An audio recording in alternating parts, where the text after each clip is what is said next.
Hi guys, I am चैतन्य सबाई और आज के इस वीडियो में आप हम बात करेंगे कि मार्केटिंग क्या होती है, मार्केटिंग का एग्जैक्टली मतलब क्या होता है और मार्केटिंग की क्या क्या डेफिनेशन है। इस वीडियो में अपन इस बारे में जानेंगे। मार्केटिंग क्या है? मार्केटिंग एक ऐसा अविभाज्य हिस्सा होता है ऑर्गेनाइजेशन के लिए, सोसाइटी के लिए, जिसको अलग नहीं कर सकती। मार्केटिंग ऑर्गेनाइजेशन का सेंटर पॉइंट होता है। अगर मैं मेरी बात करूँ तो मुझे ऐसा लगता है कि मार्केटिंग बिजनेस की आत्मा होती है। Soul of business is marketing. So अगर हम बात करें तो मार्केटिंग ऐसा हिस्सा है जो हर हिस्से से जुड़ा हुआ होता है। मतलब क्या? अकाउंटिंग से जुड़ा होता है, फाइनेंस से जुड़ा होता है। समाज के अलग अलग हिस्सों में अपन डेली एक्टिविटीज में मार्केटिंग का यूज करते हैं। अपने डिजायर्स, अपन जो भी डिजायर्स, इंटरेस्ट होते हैं, वो कहीं ना कहीं मार्केटिंग से ही आते हैं, वो मार्केटिंग से ही बनते हैं मेजॉरिटी ऑफ केसेस में। सो एग्जैक्टली मार्केटिंग क्या है, ये सिर्फ मार्केटर के लिए समझना ज़रूरी नहीं है, सिर्फ बिजनेसेस के लिए समझना ज़रूरी नहीं है, तो ये हर इंसान के लिए समझना ज़रूरी है। क्योंकि मार्केटिंग ऐसी एक्टिविटी है जो डेली लाइफ में अपन यूज़ करते हैं और इसकी स्थिति के अंदर अपन बहुत सारी चीज़ें करते हैं। सो आज अपन समझेंगे कि एग्जैक्टली मार्केटिंग क्या होती है, मार्केटिंग का मतलब क्या होता है। मार्केटिंग को देखने के, मार्केटिंग को एक्सपीरियंस करने के या मार्केटिंग को समझने के दो तरीके, दो पर्सपेक्टिव, दो पॉइंट ऑफ व्यू, दो तरीकों से अपन मार्केटिंग को समझ सकते हैं। पहले मार्केटिंग को अपन एक ऑर्गेनाइजेशनल प्रोसेस देखिए। मार्केटिंग को अपन ज़्यादातर जो तरीके से देखते हैं वो यही है कि मार्केटिंग एक ऑर्गेनाइजेशनल प्रोसेस है। मार्केटिंग एक कंपनी का प्रोसेस है या कंपनी का एक फंक्शन है, एक ऑर्गेनाइजेशन का एक फंक्शन है। बट जो दूसरा तरीका है या दूसरा जो पॉइंट ऑफ व्यू है, दूसरा जो पर्सपेक्टिव है, वो है मार्केटिंग को देखने का। मार्केटिंग को अपना एक सोशल प्रोसेस के थ्रू देखें। अब हम समझते हैं कि marketing as a social process कैसे है। मार्केटिंग का सोशल प्रोसेस कैसा है, मार्केटिंग को एज अ सोशल प्रोसेस कैसे अपन देख सकते हैं। तो डेफिनेशन के अनुसार marketing is that social process. Marketing वह सोशल प्रोसेस है जिसके द्वारा एक इंडिविजुअल्स को and groups obtain what they need, want through creating, offering, really exchanging the product and services of the value with others। मतलब क्या? मार्केटिंग वह social process है जिसके द्वारा एक इंडिविजुअल्स को और ग्रुप्स को जो चाहिए वो मिलता है और दूसरों के जो मूल्य है, जो प्रोडक्ट और सर्विस का जो मूल्य है, उसको निर्माण करने का, उसको ऑफर करने, आदान प्रदान करते हैं, जिसमें अपन मूल्य को क्रिएट करते हैं। वैल्यू को प्रोडक्ट के सर्विसेज में अपन क्या करते हैं? क्रिएट करते हैं। जो वैल्यू है, उसकी जो मूल्य है, वो अपन क्रिएट करते हैं मार्केटिंग के अंदर। जो मूल्य है मतलब क्या? मूल्य का वैल्यू का मतलब, अब वैल्यू क्या होती है इसको अपन समझते हैं। वैल्यू का मतलब क्या होता है? वैल्यू का कोई एग्जैक्टली बेंचमार्क नहीं है जिसको अपन कह सकते कि ये चीज़ है, उसको वैल्यू कहते हैं। बट मार्केटिंग के अंदर वैल्यू को डिफाइन करने के लिए दो चीज़ें हैं, दो कंपैरिजन है बेसिकली। पहला है बेनिफिट्स एंड कॉस्ट। मतलब क्या? अगर ज़्यादा कॉस्ट में कम बेनिफिट मिले तो उसको क्या कहेंगे? कम वैल्यू है।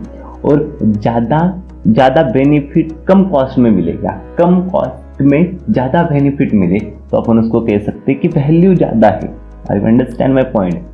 सो इसका मतलब होता है कि मार्केटिंग सोशल प्रोसेस है जो वैल्यूज को, एक वैल्यू क्रिएट करती है, उसको एक्सचेंज करती है। उसको एक्सचेंज अपन कर सकते हैं, ऑफर कर सकते हैं, जिसके थ्रू और ये अपन को डेफिनेशन दी है जो एक बहुत ही एक बड़े मार्केटियर ने, उनका नाम है फ्लिप कॉटलर, 2013 के अंदर उन्होंने अपने को एक डेफिनेशन दी थी। उसके अंदर अपन क्यों मानते हैं, एग्जैक्टली क्यों कहा जाता है मार्केटिंग को एज अ सोशल प्रोसेस, क्या कारण है इसके पीछे? मार्केटिंग को एज अ सोशल प्रोसेस क्यों देखा जाता है, उसके 6 रीजंस मैं आपको बताने वाला हूँ। ध्यान रखना, ये 6 प्रोसेस ही नहीं है या ये 6 रीजंस नहीं है जिसके कारण अपन कहते हैं। बहुत सारे रीजन है जिसके कारण अपन मार्केटिंग को एज अ सोशल प्रोसेस देख सकते हैं। बट आपको एक अंडरस्टैंडिंग के लिए, आपको एक ओवरव्यू के लिए कुछ जो मेन चीज़ें हैं बताता हूँ। सबसे देखिए, informing and educating the customer. आपने भी देखा होगा कि ज़्यादातर हमें जो चीज़ें पता चलती है किसी भी प्रोडक्ट या सर्विसेज के बारे में, वो एडवर्टाइजमेंट के थ्रू ही पता चलती है। और advertisement is part of marketing. So हमें इससे क्या पता चल रहा है कि जो इंफॉर्मिंग मतलब क्या, नॉलेज बढ़ाने का और एजुकेट करने का काम मार्केटिंग के थ्रू होता है। So marketing as a social process हम हमारी एज अ कस्टमर की अवेयरनेस को बढ़ाती है। सो जो सेकंड नंबर का जो पॉइंट है वह managing the customer expectation.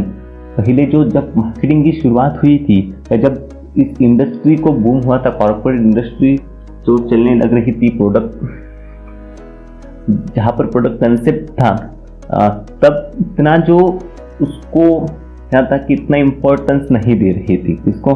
Managing the customer expectation, आज के टाइम पे अगर अपन देखें तो कस्टमर एक भगवान है, कस्टमर ही सब कुछ है। सो अपने को क्या समझ आ रहा है कि कस्टमर के एक्सपेक्टेशन को मैनेज करने का काम भी मार्केटिंग करती है। एक्सपेक्टेशन को देखना, उसको फुलफिल करना, फिर कस्टमर तक पहुंचाना, ये काम किसका होता है? मार्केटिंग का होता है। सो मार्केटिंग के अंदर भी ये चीजें आती हैं। Then economical benefit of marketing, अगर अपन देखें तो मार्केटिंग की वजह से सेल्स बढ़ती है, सेल्स की वजह से मार्केट के अंदर कैश फ्लो बढ़ता है और उससे टैक्सेशन बढ़ता है। टैक्स बढ़ने के थ्रू डायरेक्टली नेशन को इकोनॉमिकल बेनिफिट्स होता है, हर किसी की जो लिविंग ऑफ स्टैंडर्ड है वो बढ़ता है। इसीलिए जो सबसे बड़ा और सबसे इम्पोर्टेंट भी कहेंगे इकोनॉमिक के दृष्टि से वो है कि टैक्स कलेक्ट करने में, ज़्यादा से ज़्यादा टैक्स कलेक्ट करने में मार्केटिंग हमारी बहुत ज़्यादा हेल्प करती है। सो अगर अपन बेसिस देखें सबका, क्योंकि बाकी के फंक्शंस तो बाद में आते हैं, जैसे किसी भी ऑर्गेनाइजेशन के अंदर, जैसे कि अकाउंटिंग, फाइनेंस, टेक्नोलॉजी, ये जितने भी सेक्शन है वो तो बाद में आते हैं, बट सबसे पहले आते हैं मार्केटिंग, क्योंकि डिमांड नहीं होंगी तो इस बाकी के सेक्शन का एग्जैक्टली काम कुछ नहीं होता है।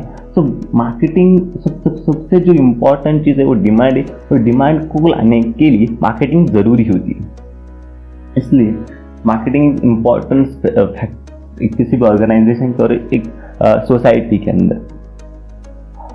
प्रोवाइड एम्प्लॉयमेंट, अगर अपन बात करें एम्प्लॉयमेंट की, सो मार्केटिंग के थ्रू मार्केटिंग के अंदर बहुत सारे सेक्टर्स होते हैं। जैसे कि अपन सिंपली डिजिटल मार्केटिंग की भी बात करें तो वहाँ पर भी बहुत सारी चीज़ें, जैसे कि एसईओ होता है या सोशल मीडिया मार्केटर होता है, हेल्थ के कोई एक्सपर्ट्स होते हैं, अलग अलग डिफरेंट कॉपीराइटर होते हैं, कंटेंट राइटर होते हैं। तो अपन को एक समझ आ सकता है कि सिर्फ मार्केटिंग के एक पार्ट डिजिटल मार्केटिंग के अंदर ही बहुत सारे एम्प्लॉयमेंट जनरेट होते हैं, और मार्केटिंग के अंदर डायरेक्टली और इनडायरेक्टली भी एम्प्लॉयमेंट जनरेट होते हैं। डायरेक्टली मतलब तो मार्केटिंग के अंदर ही, बट इनडायरेक्टली मतलब क्या, जैसे जैसे डिमांड बढ़ती है तो एम्प्लॉयमेंट भी बढ़ती है, मतलब कंपनी को और एम्प्लॉयज़ की ज़रूरत पड़ती है। जैसे जैसे डिमांड बढ़ती है, जैसे कि अकाउंट्स हो गए, टेक सेक्टर हो गए, फाइनेंस के अंदर हो गए, टेक्नोलॉजी के अंदर हो गए, कंपनी को एम्प्लॉयमेंट जनरेट करने में और एम्प्लॉयमेंट बढ़ाने में भी मार्केटिंग हेल्प करती है।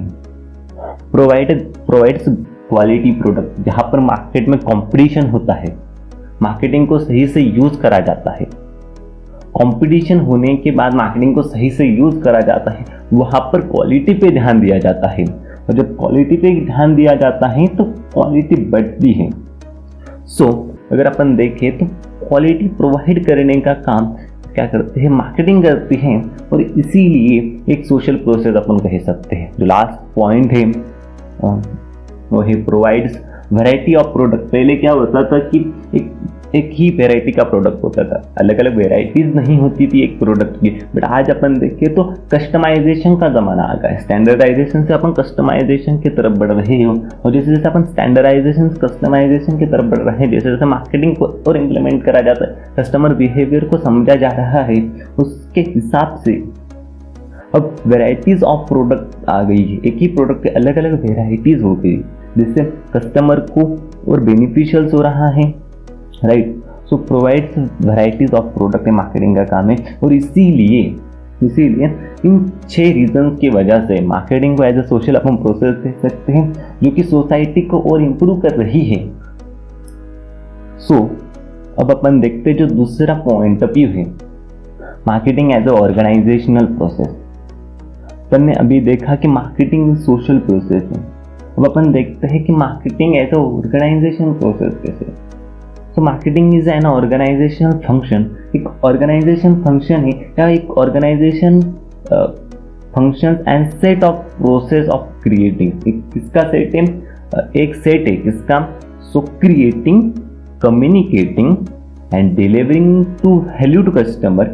कस्टमर को वैल्यू कम्युनिकेट करने का, क्रिएट करने का, वैल्यू डिलीवर करने का। वैल्यू अपन ने पहले समझा था फॉर किसके लिए? For managing the customer relationship in way that benefit organization. उस किसके? For managing customer relationship in way that benefit the organization it and its stock holder. और उसके स्टॉक होल्डर और ऑर्गेनाइजेशन का बेनिफिट करने के लिए, राइट। सो ये तरीका होता है ऑर्गेनाइजेशन के थ्रू। और ये डेफिनेशन हमें दी है AMA, मतलब अमेरिकन मार्केटिंग एसोसिएशन। ये बहुत बड़ी एसोसिएशन है जो मार्केटिंग के ऊपर रिसर्च करती है, मार्केटिंग के ट्रेंड को समझती है। अमेरिकन एक एसोसिएशन है, ओके। सो मार्केटिंग को देखने के जो दूसरा तरीका था वो है marketing as an organization process देखिए, marketing as an organizational function देखिए।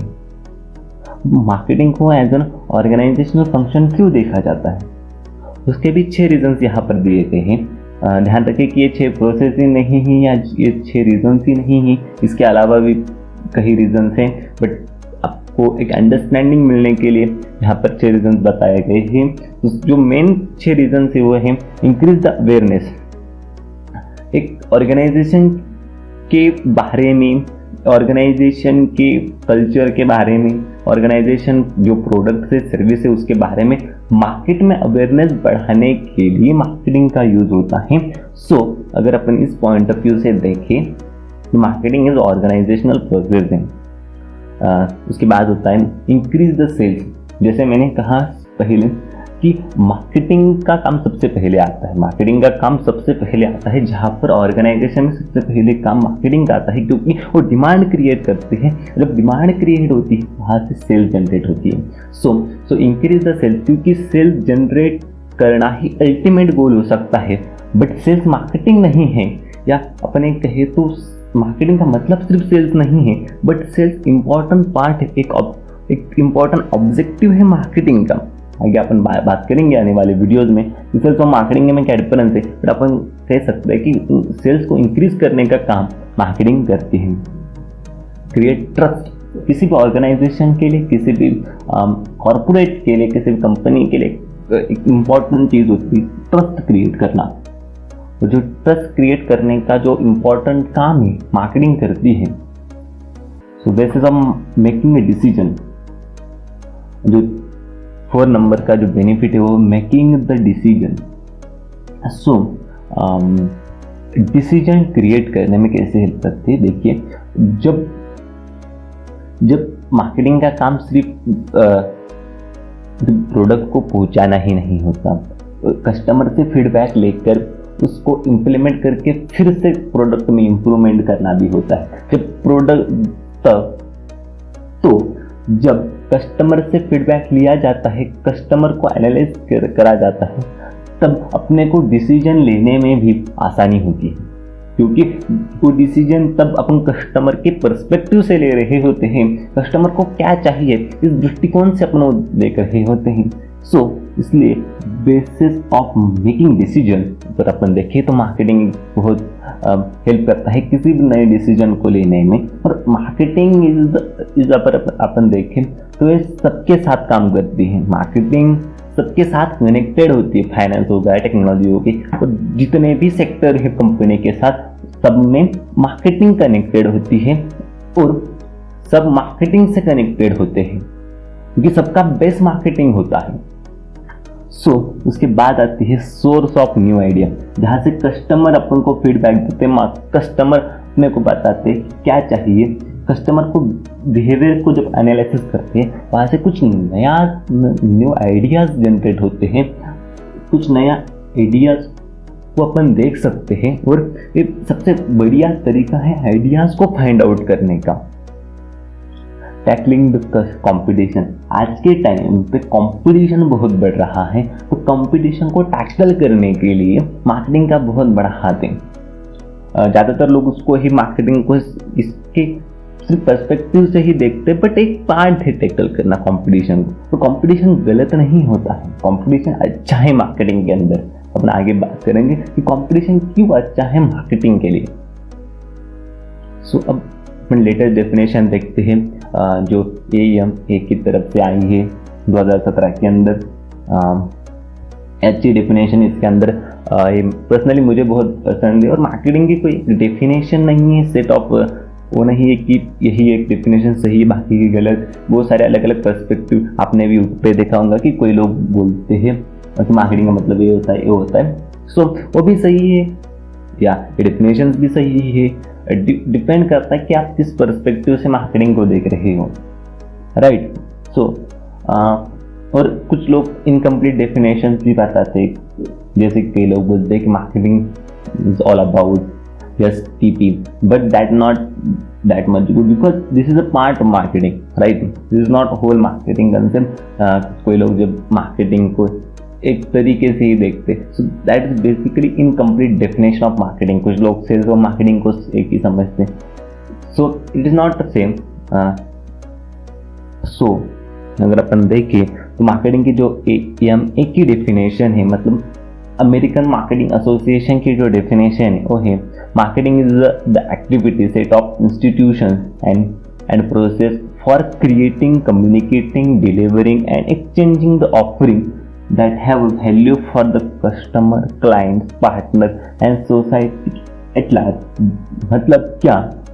सो marketing is the activity set of institution, मतलब क्या marketing is the activity, marketing जैसे एक्टिविटी है या संस्थाओं का समूह है जो क्रिएटिंग, कम्युनिकेटिंग, क्रिएट मतलब निर्माण करना, कम्युनिकेट करना, संवाद साधना, कम्युनिकेटिंग, डिलीवरिंग पहुंचाना, डिलीवर करना एंड एक्सचेंजिंग ऑफरिंग की प्रोसेस है जो कस्टमर को क्लाइंट्स के लिए या सोसाइटी के लिए बड़े पैमाने पर मूल्य रखती है। सो ये डेफिनेशन हमें 2017 में मिली थी AMA से। So that's it for this video. अगले वीडियो में अपन बात करेंगे सेल्स वर्सेस मार्केटिंग के बारे में, सेल्स और मार्केटिंग में क्या डिफरेंस है इसके बारे में। So thank you, bye.